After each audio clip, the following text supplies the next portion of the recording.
Bon samedi soir, j'espère que vous allez bien. C'est quoi tes pronoms? Et comme vous le remarquez, ce soir, je suis heu, all by myself, c'est-à-dire tout seul pour la présentation, bien évidemment. On a quand même une invitée parce que ce serait très bizarre si je vous parlais seul pendant 3/4 d'heure. Ah, on a un petit souci technique. Que se passe-t-il? Tu n'es pas en ligne sur Twitch. Si, c'est vrai. Voilà. Un petit souci technique, donc oui, c'est samedi soir, c'est quoi tes pronoms? Lane, comme vous le voyez, n'est pas là ce soir. On lui souhaite une bonne soirée, parce qu'en famille et faut profiter de ces moments-là quand on a le luxe de pouvoir le faire. Donc très bonne soirée à toi, Lane, même si tu n'entends probablement pas, parce que ce serait bizarre que tu ne viennes pas présenter avec moi, mais que tu écoutes l'émission. Voilà. Quoi qu'il en soit, ce soir, mon invité est The Pirate Queen. Comment ça va? Bah, écoute, ça va, hein, et on fait aller avec, bon le la montée du fascisme, mais ça va en vrai. C'est une galère en ce moment. Oui. Surtout, Bah, avec tout ce qui se passe, galère. ouais, ouais, c'est chaud.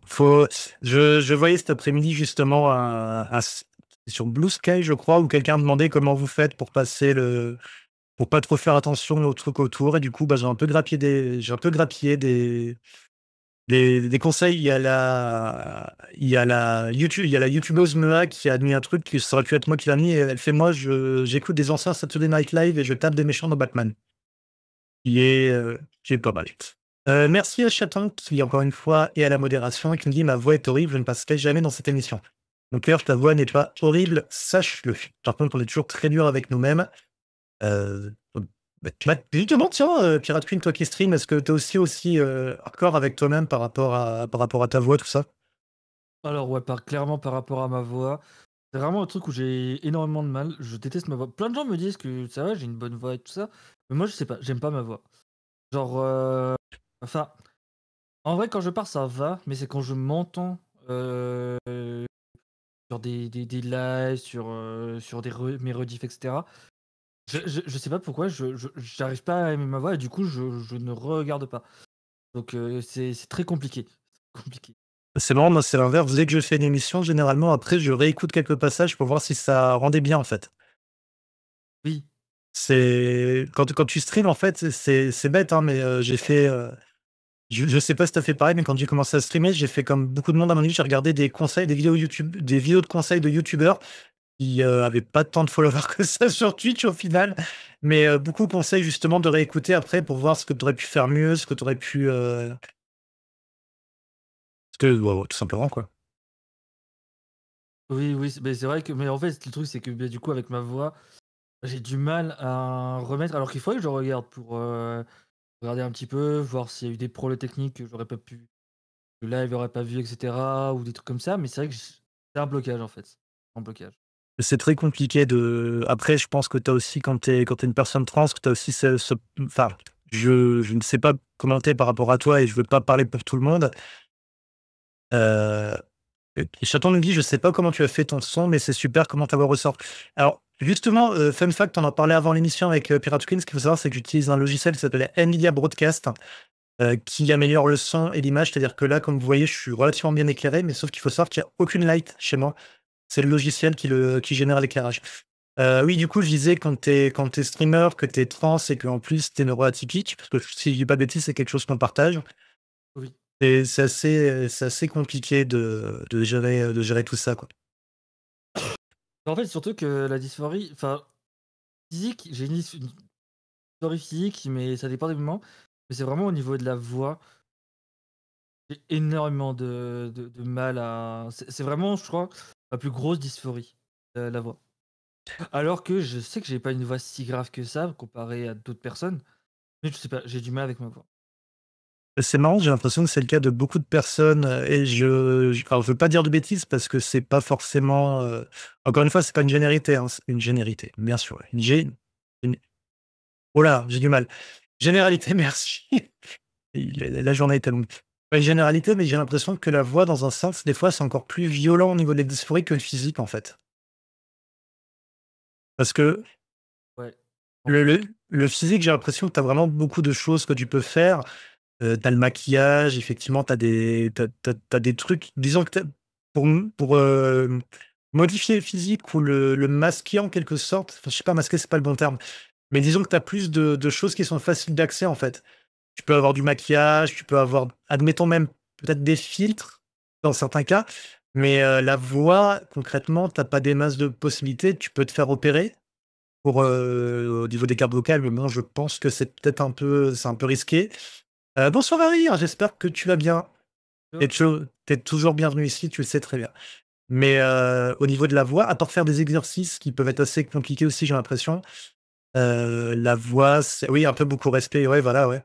C'est ça qui est compliqué, de la voix, en fait, j'ai l'impression que c'est un peu le côté masqué de la dysphorie, en fait. C'est que la voix peut être très, du coup, vraiment très très chiante et très dure. Je sais que j'ai ce souci personnellement des fois, ma voix, je la trouve trop, je sais pas si je peux dire masculine, mais trop bizarre, en fait, tout simplement. Je pense qu'on va dire trop bizarre pour simplifier. Ouais, je vois ce que tu veux dire. Mais bon, avec tout ça, on n'a même pas vraiment commencé l'interview, on est parti totalement sur autre chose. On va reprendre le fil parce que Stay Online va me taper quand on reviendra. Non, c'est pas qu'elle est trop grave, c'est que, je ne sais pas, c'est en fait, bah, je très rapidement, puis après on va quand même partir pour l'interview. Un truc qu'il faut savoir avec moi, c'est que j'ai une énorme, j'aurais voulu pouvoir chanter, en fait. J'aimerais pouvoir chanter, j'aimerais pouvoir chanter bien, ça a toujours été mon rêve. Sauf que quand je chante, j'ai une voix qui est dégueulasse et évidemment, j'ai pas de technique. Du coup, heu, dès que j'entends ma voix, je fais: «Ouais, putain, vas-y, laisse tomber, ta voix, c'est de la merde, en fait». Désolé pour les gros mots, du coup, mais c'est pour ça, parce qu'en fait, ma voix ne me permet pas de faire ce que je voudrais faire. Honnêtement, c'est ça le truc. Du coup, oui, The Pirate Queen, on va reprendre les choses en bon ordre. Est-ce que tu peux te présenter, du coup, pour les personnes qui ne te connaissent pas? Oui, bah, du coup, moi, je suis The Pirate Queen, je suis streameuse, trans, autiste, lesbienne, TDAH aussi, important. Heu, je milite beaucoup sur les réseaux sociaux, principalement sur, Twitter. C'est là où je suis encore présente, parce que j'ai encore du mal à migrer vers Blue Sky. Un jour, il va falloir que je le fasse. Et je milite beaucoup, bah, sur les questions, bah, trans, transféministes, féministes, LGBT de manière générale et toutes les luttes anti-validistes et forcément l'antiracisme et cetera, même si je suis pas concerné, du coup, je repartage, des contenus militants, d'autres luttes que je ne suis pas concerné. Alors, je vais la faire tout de suite, c'est pas une vanne, mais c'est un truc qui m'a fait tiquer en tapant ton nom. Est-ce que tu as remarqué tes initiales? Ce que ça fait? PQ? Voilà. Je je voilà, pardon aux familles, tout ça. Cette blague pourrie étant été faite, alors est-ce que ton âge est un secret? Non, non, non, c'est vrai que je j'ai pas dit mon âge, mais du coup, oui, j'ai 30 ans. J'ai la trentaine, mais oui, j'ai 30 ans, du coup. 30 ans. Toi aussi, tu passes de «j'ai 29 ans et demi» à, oh, à peu près 30 ans. Non, en vrai, ça va, j'ai pas pour moi, ça a pas changé grand-chose, en fait, comment dire? Je je sais pas, non, ça pour moi, il y a pas eu d'évolution, en fait, entre avant, la trentaine et maintenant. C'est pas ça a été du pareil au même, quoi. Du coup, est-ce que tu peux nous expliquer un peu comment tu as commencé ton parcours, vers quel âge? Comment tu t'es rendu compte des choses et comment ça a évolué? Ouais, ouais, ouais. Bah, alors, la première fois que j'ai exprimé l'idée trans sans avoir les termes, j'avais 18 ans, je crois. Ça remonte déjà un petit peu et forcément, du coup, à l'époque, bah, il y avait pas toutes les connaissances, tous les publications et cetera qu'on a sur internet aujourd'hui, sur la transidentité. Peut-être que si j'avais su, j'aurais peut-être pu commencer cette transition beaucoup plus tôt, et donc peut-être en partie notamment avoir moins de dysphorie, au niveau des bras. Mais, mais ouais, du coup, j'ai vraiment commencé ma transition en 2016. En fait, vers 2014, de 2013 à 2015, j'étais en prépa. J'ai fait, la rencontre, de certaines personnes, j'étais en prépa scientifique et en fait, dans le lycée où j'étais, parce que du coup les prépas, c'est la prépa où j'étais, c'est dans un lycée, il y avait des prépas littéraires qui avaient leurs cours dans la salle d'à côté et souvent, généralement, entre les cours et cetera, je discutais avec certaines personnes et en fait, j'ai fait la rencontre d'un mec, trans qui, bah, forcément à l'époque, ne s'était pas out auprès de moi. On se parlait pas tant que ça et en fait, c'est après du coup mes 2 ans de prépa, où on a commencé à discuter en fait l'été et c'est là il a fait son coming out. Il a fait son coming out et en fait, c'est là où moi, dans ma tête, ça a fait tilt et j'ai fait: «Ah oui, bah, ouais, en fait, c'est mon cas» et du coup, ouais, ça, c'était du coup vers, 2014-2015. Donc à ce moment-là, je commençais à me renseigner pas mal sur, bah, tout ce qui était, enfin, qui était possible pour les transitions et tout ça. Et j'ai vraiment commencé ma transition en 2015-2016 où j'ai commencé, à changer de prénom et cetera. Ça s'est fait progressivement, mais j'ai de la chance parce que j'ai un entourage très bienveillant, qui du coup a tout de suite utilisé les bons pronoms et le bon prénom, pour parler de moi et du coup, en fait, ça m'a aidé à me mettre en confiance et ensuite j'ai pu, j'ai du coup, pu faire des discuter avec certaines personnes et rencontrer, du coup, une asso trans locale et à partir de là, j'ai commencé, une transition et à être, heu et en fait, à commencer ma transition et du coup rencontrer d'autres personnes trans et me dire: «Ah bah, je suis pas seul, i les personnes trans, il y en a pas que sur internet». Alors, du coup, tu avais dit que tu as commencé à transitionner vers 2014-2015, c'est ça? Plus 2000 En vrai, plus 2015-2016, c'est vraiment cette période-là où j'ai commencé à transitionner. Et du coup, avant, parce que si j'ai bien compris, tu as dit que tu commençais à te poser des questions vers 6-8 ans, c'est bien ça? C'est ça. Et du coup, comment, dans ton cerveau d'enfant, comment les choses venaient? Est-ce que c'était des questions? Est-ce que c'était du: «Ah, c'est bizarre, je me sens pas bien»? On avait, je me rappelle, on avait eu Sovan de Swan et des internets, qui nous disait, que quand il était, enfant, en fait, il se rendait compte qu'il avait pas de tuyau. C'était un truc qui avait été assez drôle parce que du coup, c'est vrai que généralement quand on a des personnes, dans l'émission trans, ce qui est quasiment tout le temps le cas du coup, c'est des personnes qui ont plus tendance à nous dire que, la question se pose surtout pendant leur adolescence, en fait. Ça reste relativement rare que déjà vers un âge aussi jeune, la personne se dise, «Ah tiens, c'est pas il y a un truc qui va pas, quoi». Ouais, c'est vrai que c'est assez rare et du coup, c'est pour ça que ça existe et qu'il faut écouter du coup, bon, les enfants qui les enfants trans en fait, hein, même les enfants qui se posent des questions sur leur genre. En fait, moi, c'est pas posé au niveau du coup génital, c'est en fait, moi, ça a été plus, ah j ben, j'aurais préféré être une fille en fait, enfin et c'est plus parce que du coup, je m'entendais mieux avec les filles de mon âge, et surtout parce que je sais pas pourquoi, en fait, dans ma tête, j'avais l'impression que, pas que c'était mieux d'être une fille, mais que c'était mieux pour moi d'être une fille, en fait.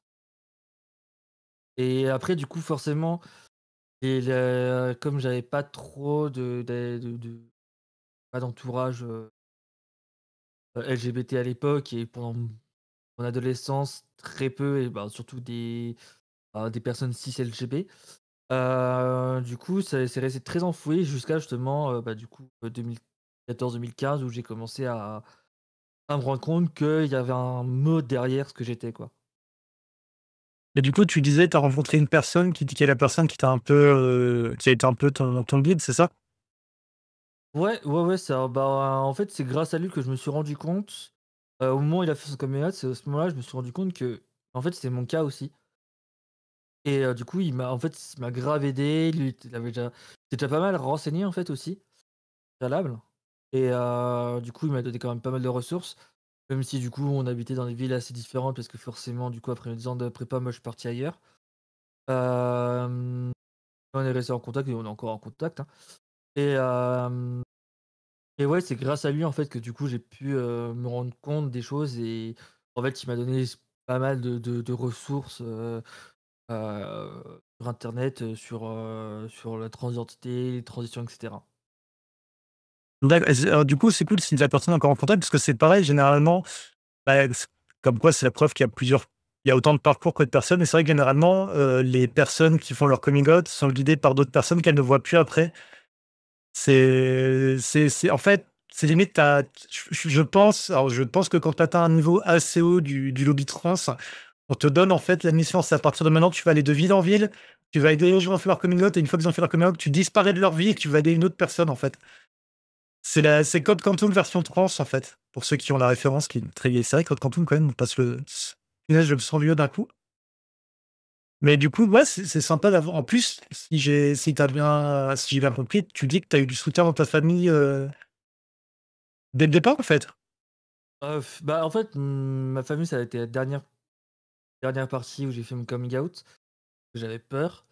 Heu, mais c'est vrai qu'au niveau des amis, du coup, cercle proche, j'avais déjà fait mon coming out et donc du coup, j'ai eu de la chance, en fait, d'être entouré de pas mal de personnes, LGBT, qui m'ont, en fait, juste, bah, ont accepté et m'ont aidé, en fait, dans mon parcours et c'est vrai que, pour revenir à ce que tu disais juste avant, c'est vrai que généralement quand il y a une sorte de mentor en fait, trans, qui est là pour guider, bah, en fait, c'est vrai que généralement il y a à un moment donné une perte de contact. Moi ça va, mais après ce qui est marrant c'est que, il y a que j'ai rencontré, du coup, quelques années et avec qui on a fait du JDR et en fait, qui du coup, m'a fait son coming out il y a quelques années. Et on n'est plus trop en contact, mais c'est vrai que bon, je pense qu'il est neuroatypique comme moi, donc forcément du coup ça l'aide pas. Quand 2 personnes neuroatypiques, pour rester en contact, c'est un peu compliqué. Et en fait, bah, du coup pareil en fait, du coup il m'a dit: «Ah bah merci, bah grâce à toi je me suis rendu compte des choses et tout». Et en vrai pour le coup j'avais rien fait, mais je pense que, le fait d'exister et le fait d'assumer ouvertement, qui je suis, je pense que ça aide aussi. Ça l'a aidé. Alors, juste au cas où il y aura des personnes transphobes qui nous écoutent, ne vous inquiétez pas, on ne parle pas de conversion, forcée. C'est juste que quand tu as quelqu'un qui est ouvertement lui-même, généralement, ça a tendance à aider les autres autour de lui à être eux-mêmes, en fait, tout simplement. C'est pas une question de conversion, ça ne marche pas comme ça, hein, rassurez-vous. Par contre, faites gaffe si vous buvez après nous, hein, on ne sait jamais. C'est vrai que des fois, je mets un peu de Sro dans l'eau que je bois, au cas où, on jamais. Problème. Si c'était vraiment comme ça, tu pouvais contaminer les gens juste en même temps, tu sais, c'est pas, non, non, on va arrêter parce que je me rends compte qu'on part sur des comparaisons qui sont un peu cringe quand même, donc je préfère pas qu'on continue là-dessus. Du coup, est-ce que dans ton parcours et dans ta alors déjà, double question. Je sens Lane, dans un coin de ma tête qui, même s'il n'est pas là, me fait: «Attention». Heu, Est-ce que tu es out à 100 aujourd'hui? Oui, moi aujourd'hui, je suis complètement out, auprès de tout le monde, et enfin, je veux dire clairement, c'est quelque chose dont je me revendique. J'ai eu un peu du mal au début, forcément parce que, bah, du coup, il y a l'absence de confiance en soi, notamment par rapport à ça, mais en fait, au fur et à mesure des années, je me suis rendu compte que c'est une partie intégrante de moi et que en fait, je devais pas en avoir honte et que je devais être fier de moi. Donc ça m'a beaucoup aidé. C'est aussi une des choses qui m'a poussé vers le militantisme. Voilà. D'accord. Et du coup, dans ton parcours, est-ce que tu as eu des réactions de personnes que tu n'attendais pas, qui ont été vraiment des bonnes surprises? Par exemple, tu peux avoir la crainte de t'adopter auprès, bah, encore une fois, de ta famille ou des amis peut-être. Est-ce que tu as vraiment eu un moment où tu as vraiment eu une bonne surprise? Ah, bonne surprise, je sais pas si on peut dire ça. En soi, oui, parce que, bah, toutes les personnes auprès de qui je me suis outé quasiment, ça a été positif. Donc c'est vrai que c'est toujours une bonne surprise en soi parce que forcément, tu as toujours cette crainte parce que même si les gens, disent: «Oui, je suis tolérant, machin», tu sais jamais comment les gens vont réagir, quand c'est quelqu'un de proche. Donc moi, j'ai toujours été ouais, c'était toujours des bonnes surprises, et même certaines qui m'ont soutenu et cetera. Enfin, ouais, j'ai eu, j'ai eu de la chance en fait dans ma transition, c'est d'avoir, eu cet entourage très acceptant, très aidant, là où je sais que beaucoup malheureusement n'ont pas cette chance. Alors petite question, tu es auprès de tes parents? Puisque tu as dit être auprès de tout le monde. Tes parents sont de quelle génération, si c'est pas indiscret? C'est fin des années 70, 66 et 60 pardon, c'est dur à dire et 69. 66 sur enfin, je suis en train de faire les calculs vite fait, ils ont un Cinquantaine, ah ouais, ça va en plus, ils sont bah, après ils sont relativement je suis en train attends, je suis en train de chercher mes mots pour ne pas être vexant, en fait. Des gens qui sont dans une génération relativement jeune. oui. D'accord. Après, j'ai ma mère qui a été très acceptante et j'ai mon géniteur qui est un connard absolu, mais en même temps, c'est un facho, donc voilà, ça va de pair, généralement, la transphobie et les fachos, donc en fait, c'est plutôt avec lui que j'avais peur et j'ai eu de la «chance» entre guillemets parce qu'il m'a pas totalement rejeté, à ce moment-là, il m'a pas agressé non plus, mais il m'a pas accepté, tel que je suis, quoi, donc après Oui, bon, c'est c'est une personne que j'ai jetée dans ma vie depuis que, bah, ma mère a divorcé avec lui, donc c'était une bonne chose parce que ça a pas été une bonne personne dans ma vie de manière générale, donc je m'attendais pas à ce que, quand j'annonce, enfin quand je fasse mon coming out que, bah, il accepte quoi, donc bah, après, est-ce qu'on peut vraiment dire que c'est quelqu'un de ta famille, du coup? non, je le considère comme C'est c'est ça qui est un peu tricky. Alors petite, session, commentaires. Araïna nous dit qu'elle a dû voir ah zut, je suis désolé Araïna, j'ai un blanc sur tes pronoms, je suis désolé. Araïna nous dit, «J'ai vu certains de tes messages sur Thread», me semble, en parlant de tes messages. alors, heu, Ouais, merci, désolé Araïna, je suis vraiment désolé de alors je suis pas sur Thread donc si alors il y a peut-être des gens qui ont posté mes tweets sur Threads, j'en sais rien. C'est possible. Après en soi, je m'en fous si c'est, peut-être, mais après Blue, je suis pas très présente en vrai, je poste une fois tous les 1000 ans. Heu, j'ai vraiment très peu de posts, alors que sur, Twitter par contre je poste de ou alors tu le sais pas, mais t'as as un doppelganger, démoniaque qui a le même pseudo et qui te pique tes comptes, en fait. Heu Mais c'est pas impossible, hein, il y a beaucoup de personnes sur les réseaux sociaux, et on voit souvent les mêmes mèmes ou les mêmes blagues, mais c'est bizarrement, c'est d'autres personnes qui les postent, c'est voilà. Il y a des gens, c'est des AI, en fait, tout simplement. Des des IA, pardon, pas des AI. Et sinon, il y a Rayher toujours qui me dit: «Moi, je dis en sexualisation des masses, en plaisantant, bien évidemment». Je suis sûr que quelqu'un qui écoute l'émission serait totalement capable de faire des montages sonores pour faire croire à des trucs qu'on dit qui sont absolument pas vrais, oui, bon, c'est possible, hein, malheureusement, c'est très bien que c'est l'apanage des transphobes de couper une partie pour juste, faire dire ce qu'on appelle l'inverse de ce qu'on a dit, en fait. Non, mais c'est comme si maintenant on allait dire, «J'aime les pâtes, Elon Musk est un connard» et puis, là, il y a quelqu'un qui fait dire: «J'aime Elon Musk», tu vois?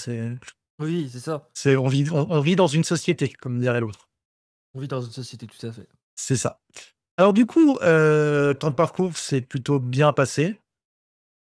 C'est Oui. ce que avec un parcours assez long, mine de rien, et aujourd'hui, tu streams. Alors, est-ce que tu peux un peu nous expliquer c'est quoi ton rapport justement au stream et à ta transidentité? Parce que les 2 sont du coup intrinsèquement liés. Oui. Bah, heu, bon après là, ça fait un petit moment que j'ai pas fait de stream, mais je parle pas forcément de transidentité dans la plupart de mes streams, je parle pas forcément de militantisme de manière générale dans mes streams, chill, gaming et cetera.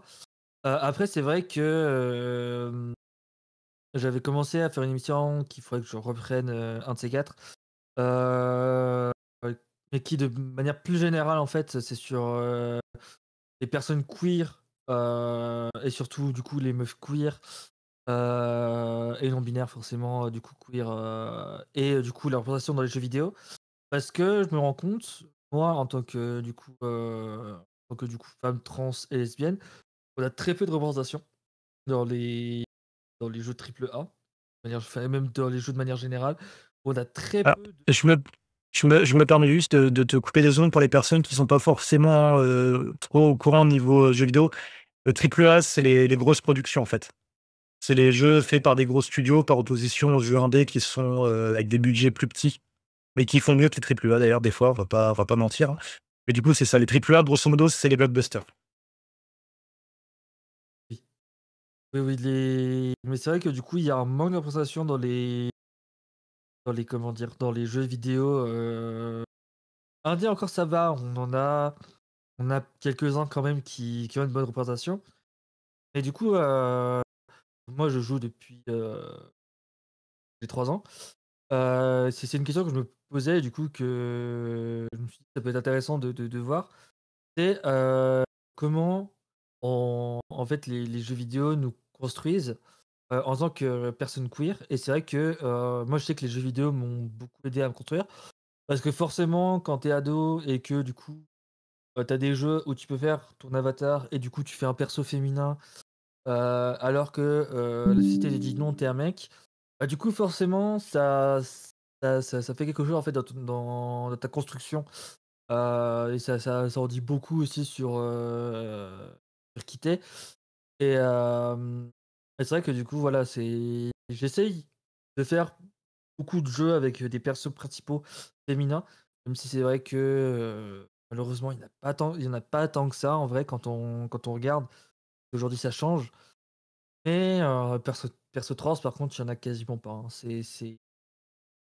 J'en connais un seul avec, un personnage trans, c'est Tell Me Why. Des studios Dontnod, où, justement le personnage principal est trans, mais du coup c'est un mec trans, pas une femme trans. On en parlait justement la semaine dernière, on parlait jeux vidéo et puis on avait, essayé un peu vite fait de voir ce qu'on avait comme possibilité et là, on avait, bah, du coup, j'avais parlé de Cyberpunk. On peut vraiment, du coup, peut même transitionner dans le jeu, en fait, c'est ça qui est marrant, enfin, dans le jeu. Il y a pas c'est pas dans le scénario, mais si maintenant dans le jeu, on décide que notre personnage transitionne, bah, on peut le faire transitionner. Et il y avait aussi, Star Wars Rogue Squadron, il me semble, Rogue Leader, je sais plus, où on pouvait aussi choisir, en fait, au lieu de choisir, tous les attributs, par exemple, au lieu de nous dire au début, le jeu, il nous dit pas: «Tu choisis un mec ou une femme», mais en fait, on a toutes les attributs de tous les genres et on peut du coup, enfin, pas tous les genres parce que c'est impossible et du coup, on peut faire notre petite tambouille comme ça, où il y a les Sims aussi, par exemple. Et c'est vrai qu'effectivement, niveau représentation, Si dernièrement il y a un jeu, que j'ai joué, en solo de mon côté, c'est Dragon Age Veilguard, où justement tu peux avoir un personnage qui est ouvertement trans en fait, ou non binaire et tu as un personnage non binaire aussi dans le jeu qui est, Tash, bien, c'est Tash, je crois le nom, et je trouve que c'est plutôt bien écrit. Alors évidemment, c'est pas central et c'est que, via quelques dialogues par-ci par-là que tu peux paraître à 3 identités. Mais d'un côté, c'est bien aussi parce que ça permet en fait de se dire: on a, on a comment dire? Un personnage qui est trans et du coup, ben, ça nous permet nous nous construire et d'avoir une vie. on a Araïr nous dit, «Les Sims sont toujours pas inclus les pronoms». Alors, je suis désolé, on en avait parlé la semaine dernière, mais j'ai pas tout retenu parce que du coup, c'était plus une conversation vraiment qu'une émission classique et sinon, point négatif, on peut toujours pas changer en cours de route pour Veilguard. Mais le studio, qui a fait, justement, qui a fait Dragon Age, BioWare a aussi fait les Mass Effect et s'il faisait partie des jeux dont j'avais parlé la semaine dernière avec la représentation, en disant que comme par hasard, les personnes qui avaient pas aimé qu'on parle de personnes transgenres dans le dernier Mass Effect, c'était des personnes cis. Il va chercher pourquoi. Mais du coup, oui, c'est bien, enfin, je suis super content d'entendre justement que tu avais, déjà fait des choses sur ce sujet parce que c'est vrai qu'au final, je pense que quand on est une personne transgenre, et qu'on occupe une place, même un streamer, une streameuse qui a, que 100 abonnés ou 15 abonnés ou que Bivu, par exemple, je sais très bien que C'est quoi tes pronoms, pour l'instant, on a rarement fait plus de tant de vues parce que je suis une petite chaîne et tout. Mais c'est vrai qu'effectivement, je pense que c'est important parce qu'en fait, dès le moment où il y a une personne trans qui stream, même si de la transidentité n'est pas le sujet du stream, en fait, il y a quelque chose de très politique dedans, en fait. Il y a quelque chose de très politique et de très, très important dans un sens. Surtout qu'en fait, notre résistance est, par essence politique, et je sais que beaucoup de personnes il y a beaucoup de personnes trans qui veulent pas que ce soit politisé, mais en même temps, malheureusement, nos vies sont politisées, de fait par la droite et l'extrême droite qui veut nous faire taire, si ce n'est nous faire disparaître tout simplement, presque socialement déjà. Et c'est aussi en fait, c'est pour ça que j'ai commencé à militer aussi, c'est parce que je me suis rendu compte que ma vie serait politique, quoi qu'il en soit. Et c'est vrai que mes streams, même si la plupart du temps, c'est des streams assez chill et cetera, c'est vrai que ça m'arrive de parler de politique et cetera. Je trouve que de toute façon, tout est politique et c'est important de parler de politique. Hem, mais c'est vrai que forcément, du coup, quand on est, une streameuse trans et que, moi je fais partie des meufs trans qui j'ai pas envie d'être, ultra féminine parce que voilà, j'aime bien ce côté masque, butch, qui fait partie aussi de mon identité, plus que de mon identité, je dirais même de mon identité de genre. Mais c'est vrai que forcément, on se retrouve avec des gens qui viennent, cracher leur transphobie et cetera et bon, généralement, la personne, si elle fait 5 minutes sur mon stream, c'est déjà beaucoup, quoi. Et généralement, la personne, ça part sur un ban direct parce que je me pose pas la question, je suis là pour faire des lives chill et tout. Je suis pas là pour, me faire insulter, enfin, de manière générale, je suis pas là pour, me faire insulter, Tu gra pas venu pour souffrir. c'est ça, c'est ça. Mais voilà, c'est vrai que, mais ce qui est bien, c'est que ça me permet, quand j'ai ce genre de personnes, de rediscuter un petit peu aussi de transidentité et de la transphobie parce que, ben, ça reste important de parler de ces sujets-là parce que, même dans des aspects, on va dire, plus intimes, en tout cas, enfin, j'ai envie de dire, c'est un peu intimiste un stream, surtout quand on a 3 4 personnes sur le live, c'est assez intimiste. Mais pour dire que voilà, les transphobes vont venir jusqu'à, ces moments-là pour venir cacher leur haine et que du coup, forcément, c'est, important de reparler de transphobie et à quel point en fait, elle est omniprésente, dans omniprésente quoi. Alors du coup, tu m'offres je dirais une transaction, une transition toute faite. Je vais juste faire un petit, point de chat. Ray, me dit par rapport à, toujours par rapport à Dragon Age et Veilguard, par contre, c'est super bien amené, les acteurs VO sont vraiment des personnes concernées, donc des personnes trans, ça c'est génial. Et du coup, je me rends compte, dans les jeux avec des personnages trans, j'avais pas parlé de Last of Us 2 où, on a un personnage, transgenre justement où ça a qui a une influence sur le scénario.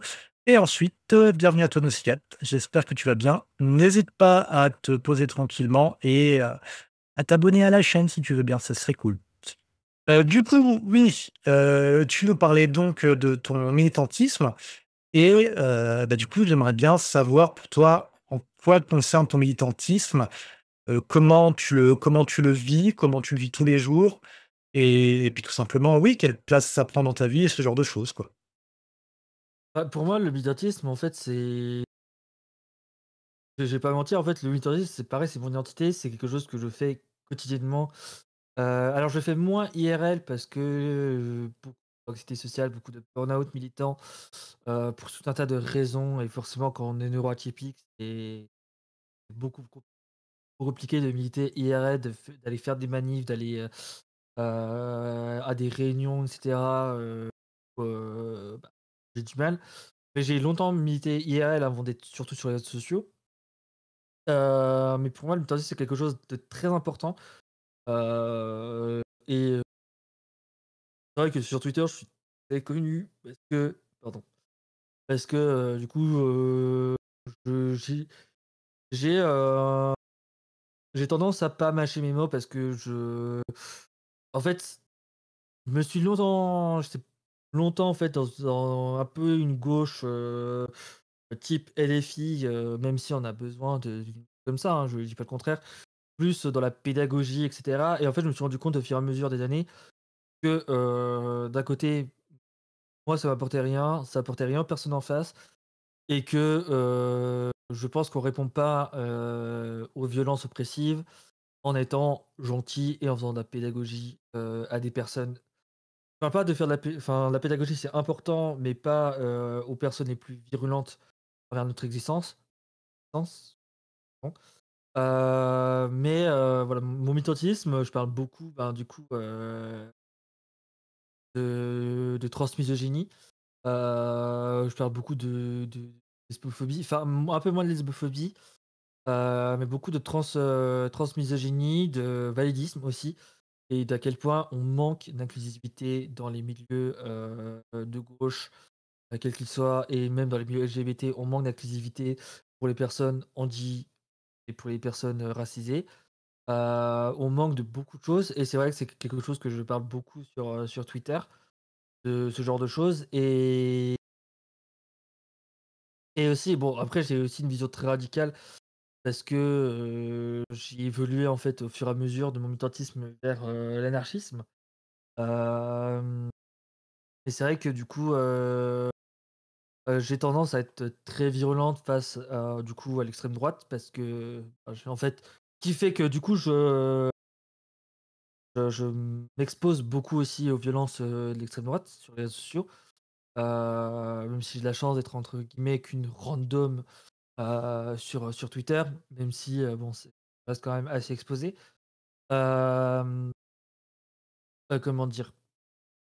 Mais, du coup voilà le militantisme ça fait c'est vraiment quelque chose, dont je fais régulièrement. Je suis régulièrement sur Twitter, pour suivre un peu l'actu, pour, réagir, pour parler de militantisme ou même quand j'ai des réflexions que je mène parce que j'ai certains Twitter et cetera, du coup, j'expose mes réflexions. Alors forcément, du coup, ça n'a pas, la valeur scientifique, des sociologies où, les sociologues forcément ont fait un travail plus qualitatif et quantitatif sur les questions. Mais c'est vrai que voilà, je pense que enfin, je continuerai en fait de du temps que je peux, même si forcément quand j'ai des moments où ma santé mentale, heu heu, va mal, forcément du coup je me mets plus en retrait sur le mutantisme pour justement, bah, me recharger un petit peu pour pouvoir repartir derrière. Pour moi le mutantisme, voilà, c'est vraiment quelque chose d'essentiel en fait à ma vie. Alors, ce qui est pratique, c'est que, en fait, j'ai même pas besoin de te poser des questions parce que tu as tellement un discours qui va dans l'évolutif et qui c'est super agréable de t'interviewer. J'ai quasi rien à faire, en fait. C'est vraiment cool. Alors, je vais juste en profiter pour dire, encore une fois, on l'a déjà dit dans cette émission, ce ne sera pas la dernière ni la première. Il y a pas d'injonction à militer. Si vous n'avez pas la force de militer IRL, s ne vous en voulez pas. Si vous n'avez pas la force de militer même sur les réseaux, ne vous en voulez pas. Militer, c'est bien, mais si vous devez vous préserver, évidemment, faites-le. Il y a pas de chose. Du coup, je vais te poser déjà la dernière question de cette émission. Au final, on est le 1er mars 2025, il est 21h08. Qu'est-ce que ça fait d'être une meuf trans?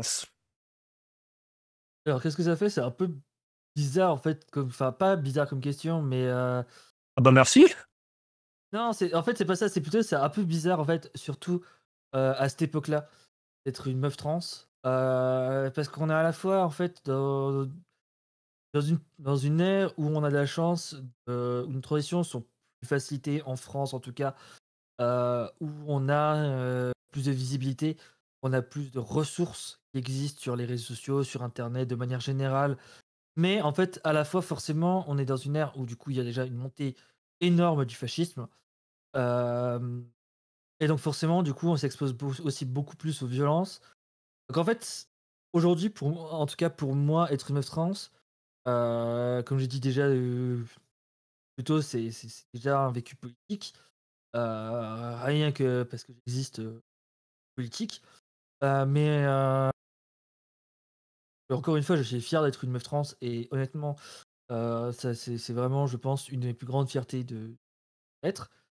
Mais mais c'est vrai qu'aujourd'hui, on est dans une ère où on est quand même dans un basculement vers l'extrême droite partout dans le monde. On le voit avec les États-Unis qui ont encore plus basculé vers l'extrême droite avec, l'arrivée de Trump, en janvier et on est, en France, je pense pas loin d'avoir l'extrême droite au pouvoir, peu, j'espère pas mais on s'y prépare. Donc en fait, je suis à la fois très heureuse d'être une meuf trans et en même temps, j'ai peur. Parce que, je me dis: «OK, moi j'ai eu de la chance parce que j'ai pu faire ma transition et cetera, j'ai pu, faire mes changements, au moins côté social et cetera». Ça a été «facile» entre guillemets parce que moi j'ai commencé en plus, toutes mes démarches administratives, au moment du changement de loi en 2016.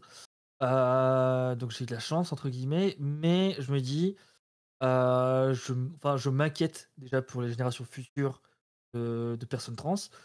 Avec la montée de l'extrême droite, on sait pas, on sait où on va, mais on sait pas combien de temps ça va durer.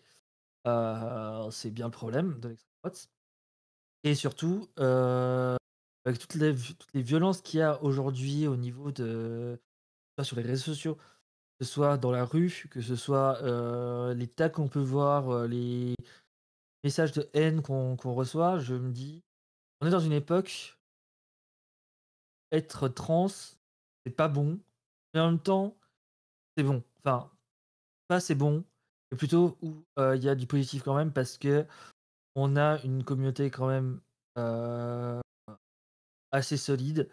On a, des alliés assez solides. On est assez solide à ce niveau-là, mais on sait très bien que la montée de l'extrême droite risque de fragiliser, la santé mentale de beaucoup de personnes. Et je suis la première à être angoissé par rapport à ça. Mais j'essaye de, pas de le cacher parce que, ça serait mentir aux autres et c'est pas quelque chose que j'ai envie de faire, mais plus de montrer qu'il faut qu'on aille au-delà de nos peurs parce que, une des raisons d'être de l'extrême droite, une des raisons, enfin pas une des raisons d'être, mais plutôt une des manières qu'a l'extrême droite de nous combattre, c'est en nous faisant peur et bien sûr, c'est pas une injonction que je fais parce que, si vous avez peur, vous avez peur et malheureusement on n'y peut rien parce que, bah, montée d'extrême droite, mais de l'autre côté, il faut savoir qu'il y a des personnes qui sont là, qu'il y a du soutien, qu'il y a de l'entraide qui existe et qu'il faut plus se concentrer sur justement ces réseaux d'entraide qui existent, hem, parce qu'il en existe, bon, surtout dans les grandes villes, hein, malheureusement, c'est comme ça partout, mais si je devais conclure, pour moi, être une trans, c'est bien, même si aujourd'hui, c'est inquiétant pour nous. Bah, écoute, c'est une sacrée réponse, c'est une sacrée réponse. Ouais, du coup, bah, en fait, je sais pas quoi rajouter derrière parce que je pense que tu as vraiment couvert tous les trucs, en fait. Du coup, c'est un peu, c'est une très bonne réponse. Ma question était bizarre, mais c'est une très bonne réponse. Bah, du coup, on arrive à la fin de l'émission. Est-ce que ça t'a plu? Ouais, c'est très cool. Bah, écoute, ça fait plaisir. Merci aux personnes qui nous ont écoutés et regardés. Merci à Chaton de faire la modération. Chaton, je t'aime. Je vous dis rendez-vous dans la semaine pour la version VOD. Je suis désolé, j'ai la gorge qui est sèche. Un énorme merci à toi, Pirate Queen. Bah, merci à toi, merci à Et toi. puis, je dis merci à tout le monde, tout simplement. Je vous souhaite une bonne fin de soirée, un bon week-end et on se retrouve la semaine prochaine. Bisous. Pareil.